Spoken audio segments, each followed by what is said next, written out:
శత్రువును తనంతట తానే గుర్తించి దాడి చేసే ఏఐ ఆధారిత మిషన్ గన్ను భారత సైన్యం పరీక్షిస్తోంది. బెంగళూరుకు చెందిన రక్షణ సంస్థ BSS అభివృద్ధి చేసిన ఈ ఆయుధం స్వయంచాలిత పద్ధతిలో పనిచేస్తుంది. యుద్ధ భూమిలో సైనికుల స్థానాన్ని భర్తీ చేస్తుంది. ఇటీవల నిర్వహించిన పరీక్షలో ఈ ఏఐ ఆధారిత తుపాకీ మంచి పనితీరు కనబరిచిందని BSS సంస్థ పేర్కొంది. కృత్రిమ మేధ సాంకేతికతతో ఆయుధాలను ఆధునికీకరించాలని భారత్ చేసిన ప్రయత్నాలకు ఇది ఒక ముందడుగు అని నిపుణులు చెబుతున్నారు.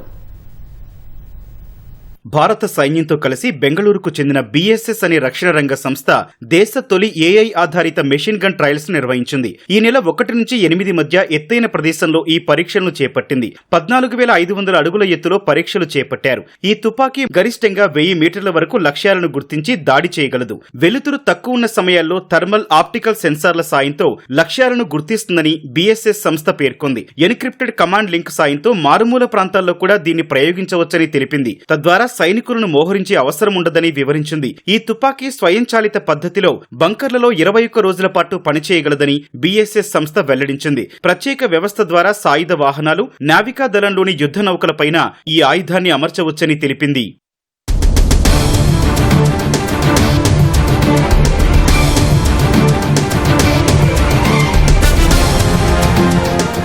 ప్రాథమిక పరీక్షలు ఈ ఏడాది ఏప్రిల్ 5న మొదలయ్యాయని BSS సంస్థ వెల్లడించింది. స్వయంచాలిత పద్ధతిలో పనిచేసే ఆయుధాల ట్రయల్స్ ను విజయవంతంగా చేపట్టిన కొన్ని దేశాల సరసన భారత్ కూడా చేరిందని BSS సంస్థ సహ వ్యవస్థాపకుడు విక్కీ చౌదరి తెలిపారు. ప్రతికూల పరిస్థితుల్లో ఈ ఆయుధం సైన్యానికి ఉపకరిస్తుందని వెల్లడించారు.